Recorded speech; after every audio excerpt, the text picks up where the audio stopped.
Irmãos queridos, abramos as Escrituras em Esdras capítulo 2. Você já ouviu algum sermão com 70 versículos? É hoje. Esdras capítulo 2, 70 versículos. Irmãos, nós leremos de forma alternada. Esdras capítulo 2, de forma alternada. Os irmãos assentados como estão, de forma muito reverente, por favor.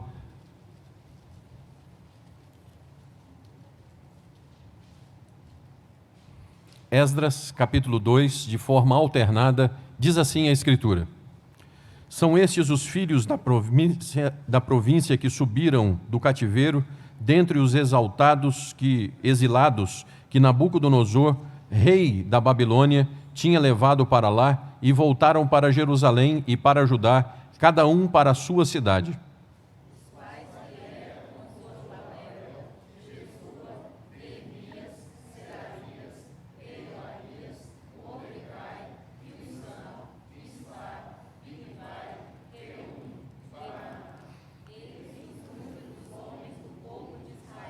Os filhos de Parós, 2.172. Os filhos de Ará, 775.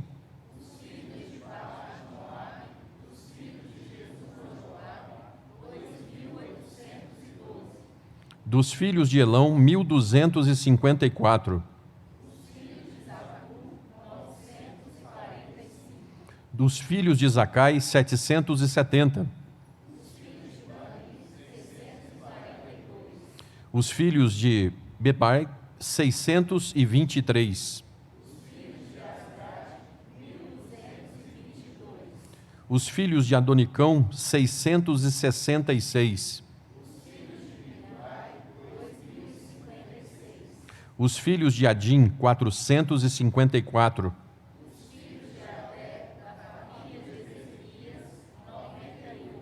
Os filhos de Bezai, 323. Os filhos de Assum, 223. Os filhos de Belém, 123. Os homens de Anatote, 128. Os filhos de Oniriate, Arim, Sefra e Beerote, 743.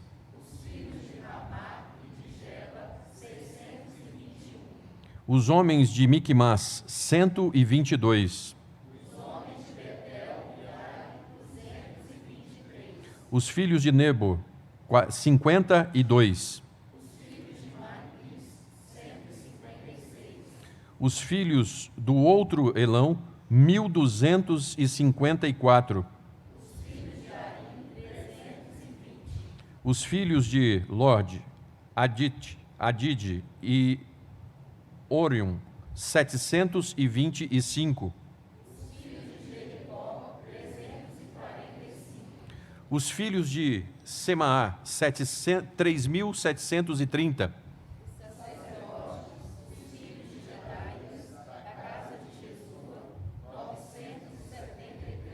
Os filhos de Imer, 1.052. Os filhos de Arim, 1.017.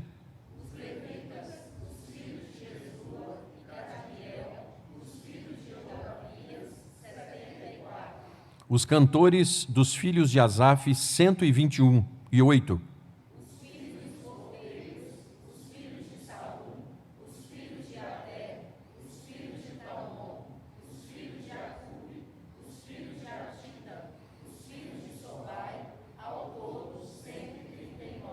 Os servidores do templo, os filhos de Zita, os filhos de Azufa, os filhos de Tabanote.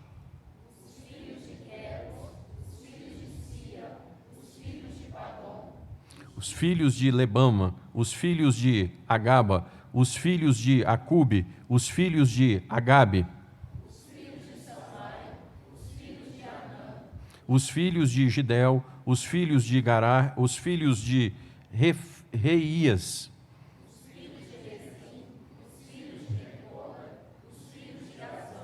os filhos de Uzá, os filhos de Paseia, os filhos de Bezã,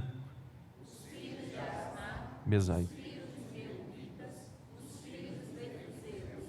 os filhos de Baquebuc, os filhos de Acufa, os filhos de Arur,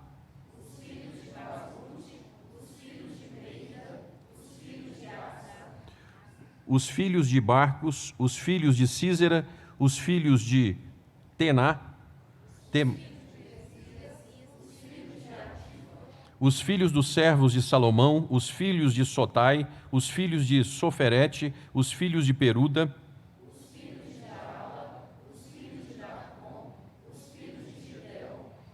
os filhos de Cefatias, os filhos de Atil, os filhos de Poquerete Razebaim e os filhos de Ami.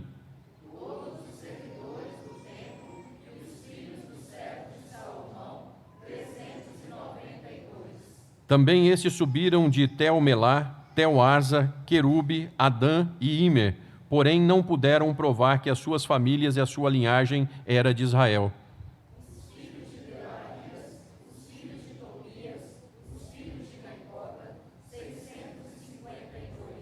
Também dos filhos dos sacerdotes, os filhos de Abias, os filhos de Cós, os filhos de Barzilai, que se casara com uma das filhas de Barzilai, o Gileadita, e que foi chamado do nome dele.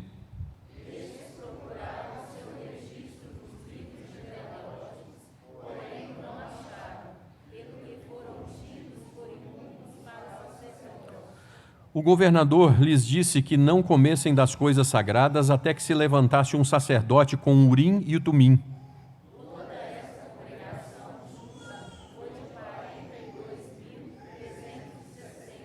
Afora os seus servos e as suas servas, que foram 7.337, e tinham 200 cantores e cantoras.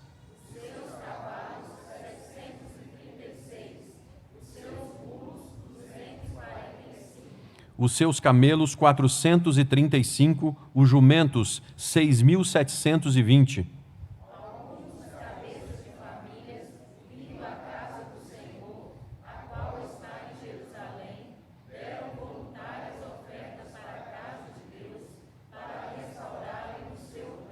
Segundo os seus recursos, deram para o tesouro da obra em ouro 61.000 dáricos, e em prata 5.000 aráteis e 100 vestes sacerdotais.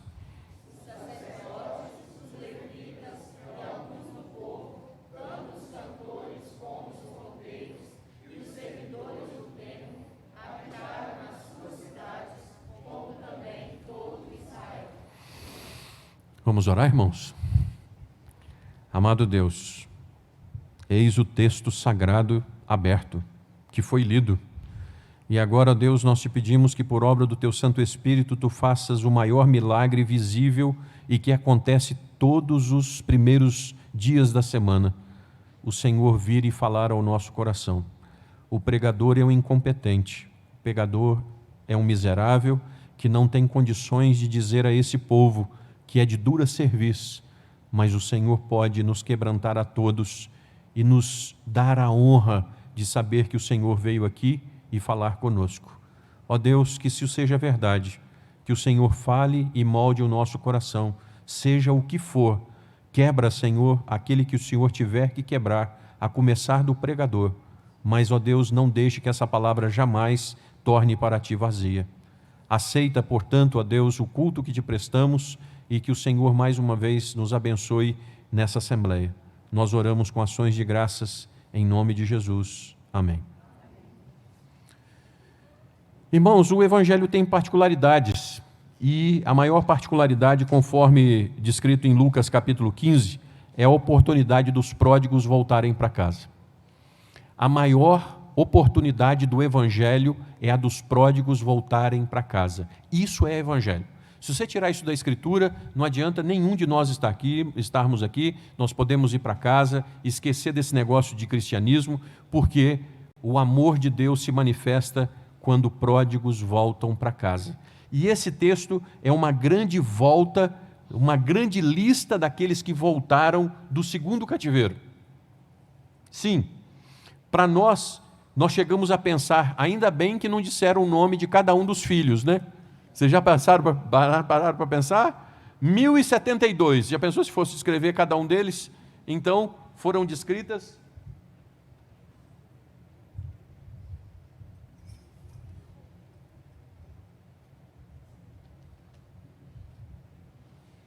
Foram descritas famílias, bem molhadas. As famílias relacionadas, irmãos, elas têm sentido. Os sacerdotes, os líderes. Por exemplo, no 2:2, Zorobabel começa a lista pela liderança. Zorobabel era descendente do rei Davi, descendente de Jeoaquim. Foi ele que lançou os alicerces do templo em 3, de 8 a 10. Neemias e Mordecai, que estão listados aqui, não é Neemias o autor do livro e nem Mordecai o tio de Esther. Então, são nomes iguais, mas não são as mesmas pessoas. Há uma descrição do primeiro grupo que vai até o verso de número 35, que são dos leigos. Então, até o verso número 35, os leigos que estão voltando. Dos versos de 36 a 58, são os que tinham serviço no templo. E dos versos de 59 a 63, é a descrição de um grupo que não pôde provar a sua linhagem, a sua família. Irmãos, vocês sabiam que o meu nome não é Jovã? Nós cometemos erros assim. Obrigado, Luiz.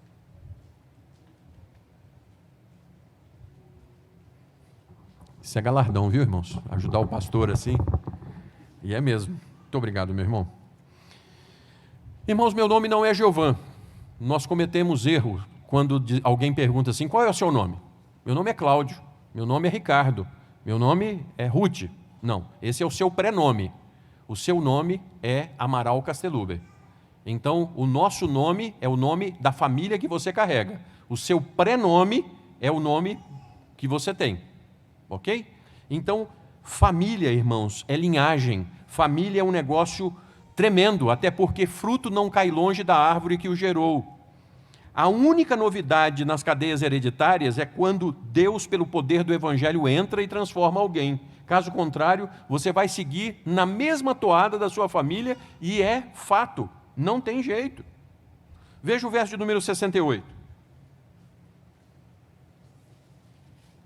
Verso de número 68 diz da seguinte forma: alguns das cabeças de famílias, vindo à casa do Senhor, a qual está em Jerusalém, deram voluntárias ofertas para a casa de Deus, para restaurarem no seu lugar.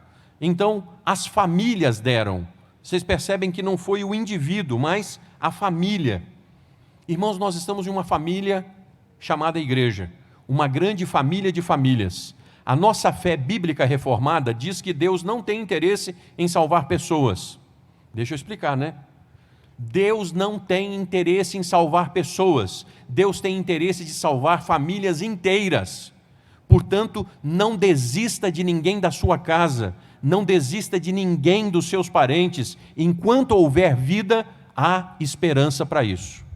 Bom, queridos, nós temos aí o verso de número 64. Por favor, leiam o verso de número 64.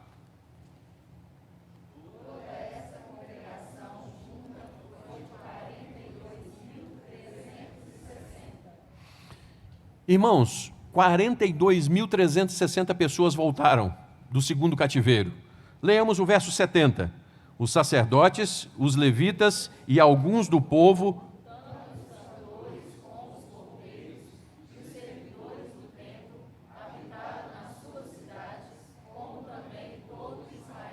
Então, as pessoas que voltaram do exílio foram 42.360. Essas pessoas todas não voltaram para Jerusalém, mas voltaram para ajudar na construção do templo e no serviço do templo, ficando cada um nas suas cidades e sendo acionado. Lembram dos salmos de Halel, quando as pessoas do interior vinham cantando para a capital? Então isso voltou, isso está voltando a acontecer. E 42.360 pessoas. Mas como é que Qual é o nome desse grupo pelo qual foram chamados? Veja aí no verso de número 70, toda essa congregação. Congregação é ajuntamento de pessoas, irmãos. Eram os servos de Yahvé, gente que havia aprendido a duras penas no cativeiro a nunca mais serem idólatras. Deus levou essas pessoas para serem moídos, para nunca mais serem idólatras. Dos versos de 65 a 67, vamos ler, por favor, juntos. Vamos lá. Afora os seus servos.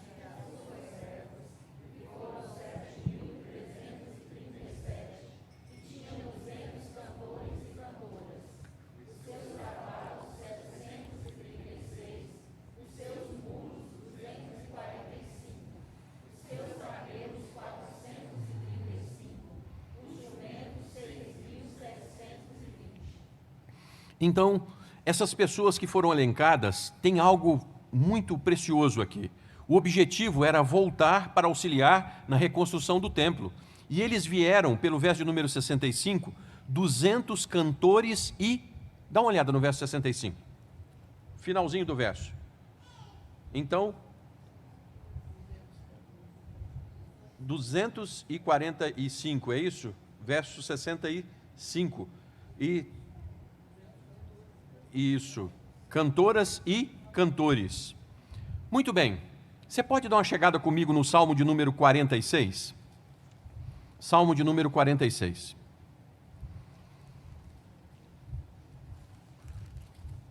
Irmãos, essas letrinhas em negrito, elas não são canônicas, mas as letras em itálico nos Salmos, elas constam dos originais, elas são canônicas. Jesus se referiu no Salmo a um título canônico, isso é sagrado.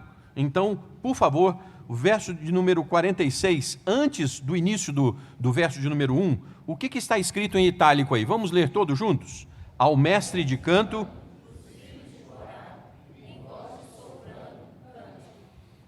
Irmãos, nós temos hoje 1, 2, 3, 4 bancos com o coral da nossa igreja.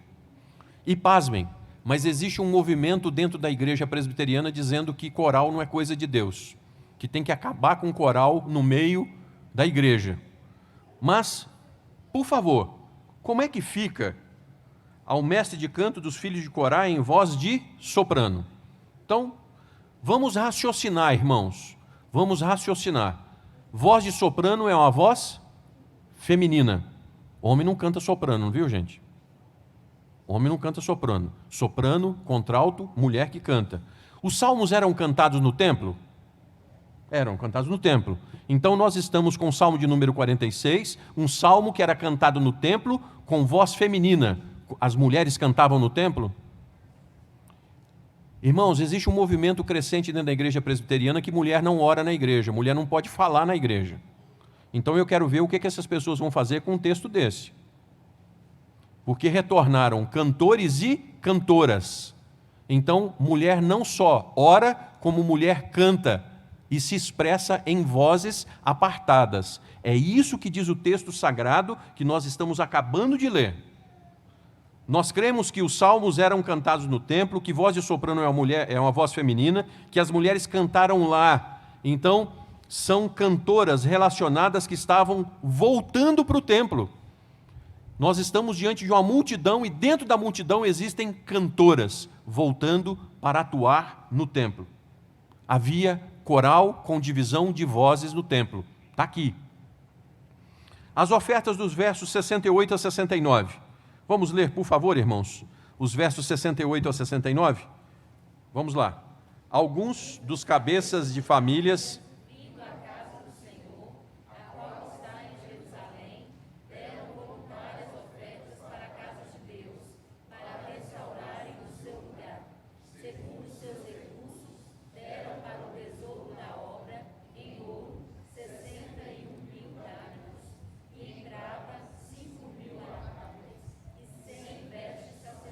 Até aí, obrigado.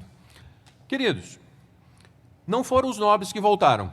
Os nobres que estavam no cativeiro enfiaram as raízes, já estavam muito bem posicionados e continuaram quietinhos lá. Quem retornou foram as pessoas de baixo. Os outros enfiaram a raiz como joio e permaneceram lá. Mas enfim, o templo foi construído não com dízimos. O templo foi construído e reconstruído não foi com dízimo, irmãos, mas com ofertas.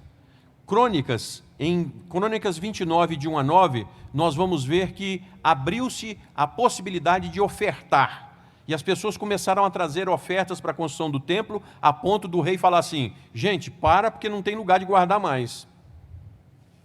Não foi construído o templo com dízimo, mas sim com ofertas. Irmãos, o princípio de dar, além de devolver, continua em vigor na nova aliança que nós estamos nela. Como pode ser visto em 2 Coríntios 8:11, diz assim: completai agora a obra começada, para que assim como o revelastes prontidão no querer, assim a leveis a termo, segundo as vossas posses. Então, que Deus nos ajude a entender aqui nesse texto 3 tópicos, queridos. Primeiro, a volta. Segundo, os serviços. E terceiro, as ofertas. O primeiro ponto que nós gostaríamos de salientar é que Esdras é considerado por alguns como o segundo êxodo da Escritura. O povo de Deus voltando do cativeiro mais uma vez. A minha pergunta é: quantas vezes na vida nós precisaremos voltar? Eu gostaria que isso entrasse no seu coração agora. Por favor. Quantas vezes você vai precisar voltar? A questão não é quantas vezes você vai cair. Você vai cair. A questão não é essa. A questão é quantas vezes você vai voltar. Quando você cai um tombinho, minimizando o tombo, quando você está observando com atenção, é muito bom, as consequências são muito menores. E a questão é que, sendo pequeno, menor possível, dá condição de começar mais rápido e recomeçar mais rápido. Ouça, ser cristão não é não errar. Pare com isso. Algumas pessoas entram na igreja achando que vão encontrar só santo aqui, só pessoas que não erram. Esqueça, aqui só tem pecador. A começar do pastor dessa igreja, só tem pecador aqui, irmãos. Então não existe um perfeito. O único perfeito aqui é o Senhor Jesus. Ser crente não é não errar. Ser crente é não estar de acordo com os seus erros e lutar contra os seus erros. Isso é ser cristão.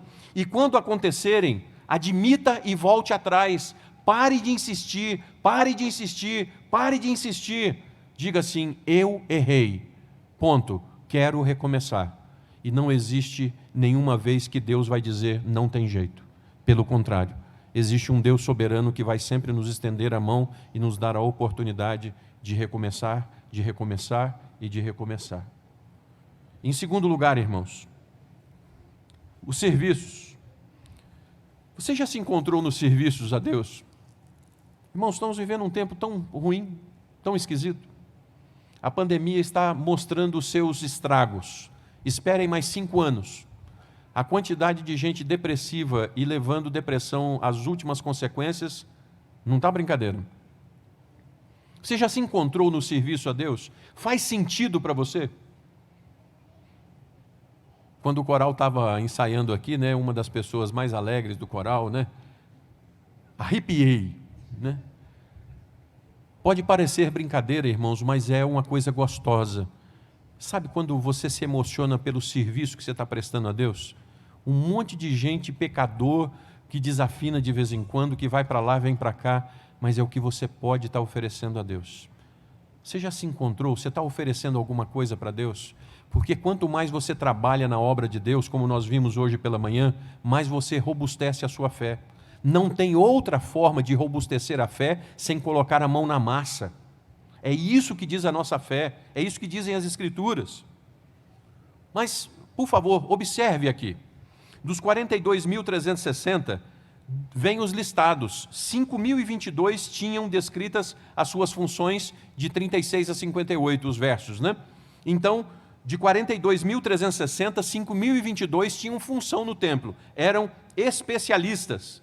Ou seja, 8,43% das pessoas tinha alguma função especial no templo.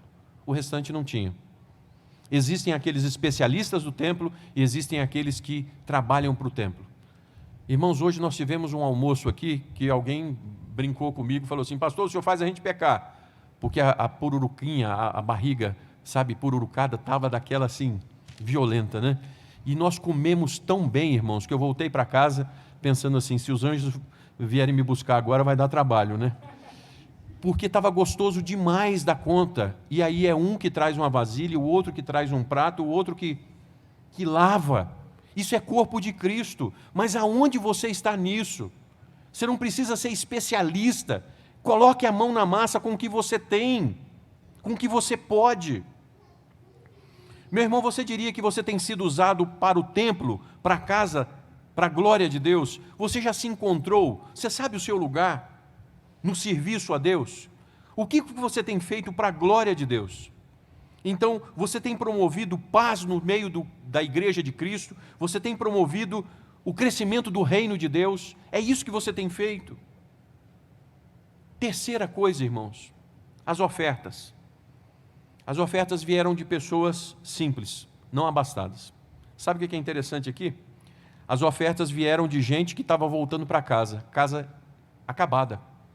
E essas pessoas ofertaram, mesmo que a sua casa estivesse acabada. Essas pessoas não deram do que estava sobrando, mas essas pessoas deram daquilo que elas tinham de valor. E fala-se em toneladas. Toneladas. Se fizermos as contas aqui, são toneladas de minério que foi doado para o templo. E aí, de novo, à guisa de esclarecimento, nós vamos aos Coríntios 9, 7.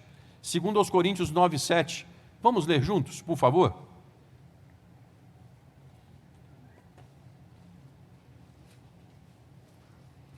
Segundo aos Coríntios 9, 7.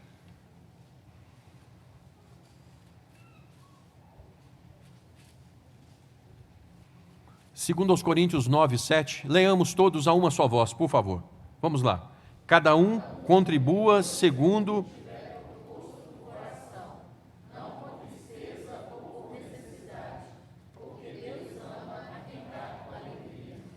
Bom, irmãos, Paulo está revogando a lei?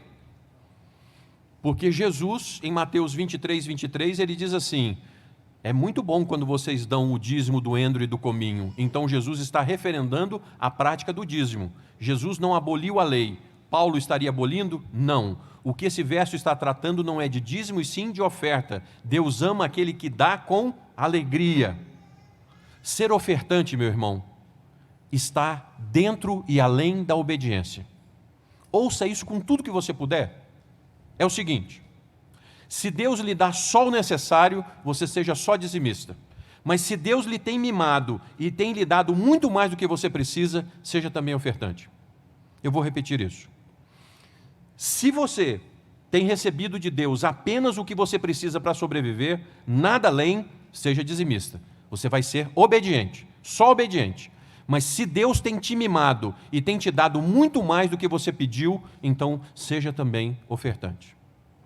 E aqui nós já caminhamos para a conclusão do sermão em 70 versículos, irmãos.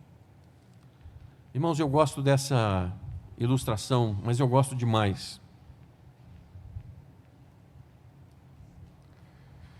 Um filho teve um problema com o pai e eles ficaram anos sem conversar.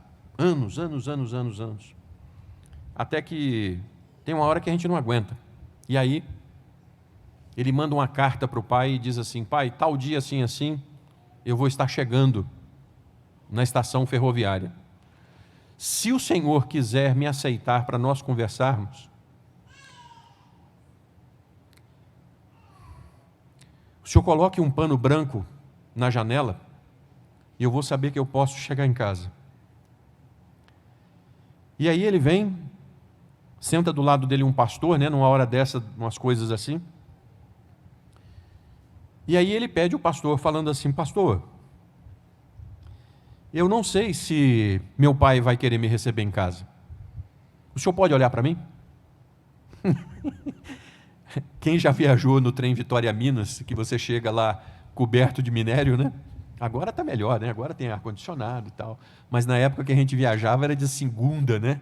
E segunda você chegava lá brilhoso, né? E cheiroso. Bom, entre um vagão e o outro tem aquele lugar, né? Aí o pastor vai lá e diz assim, vem cá. Aí o rapaz chega, o trem está parando na estação e a casa do pai ali em cima tinha pano na janela, pano no telhado, pano na cerca, pano branco para tudo que é lado. O pai dizendo para o filho, que legal que você está voltando para casa. Esse é o Evangelho, irmãos. Esse é o Evangelho.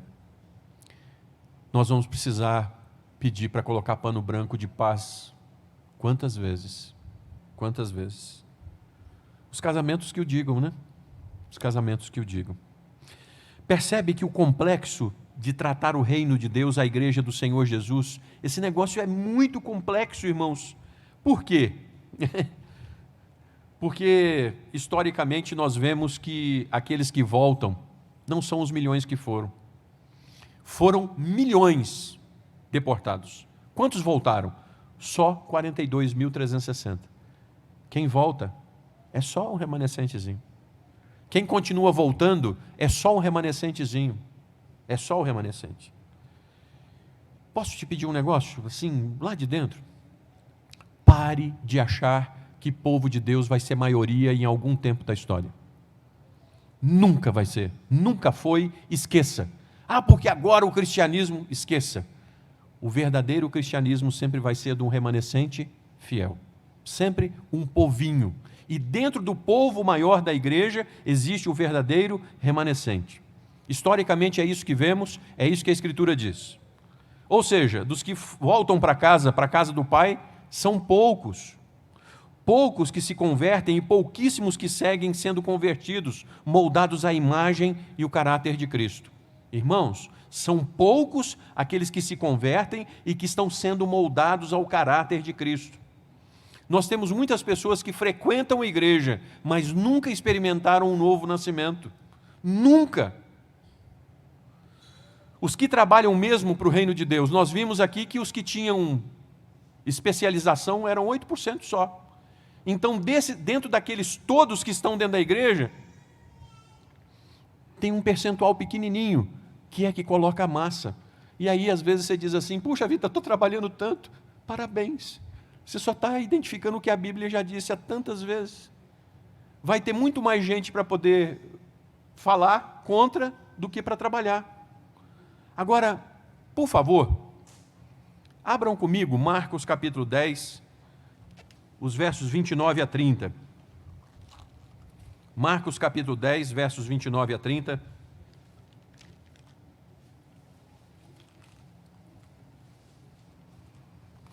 Esses aí valem a pena serem grifados, viu? Vamos lá? Marcos capítulo 10, versos 29 a 30. Diz assim a Escritura: tornou Jesus.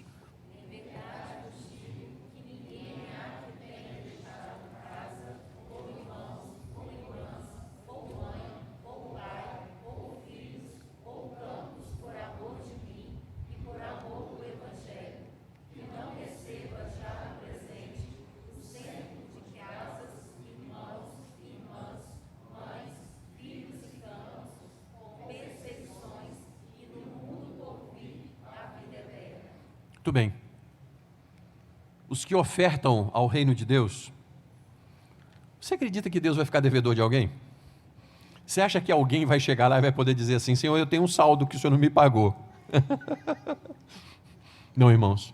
As Sagradas Escrituras dizem assim, não receba já no presente 100 vezes mais de casas, irmãos e irmãs, mães, filhos e campos, com perseguições. Então, não ache que você vai ser um ofertante e que Deus vai esquecer de você. Deus não vai ficar devedor de jeito nenhum.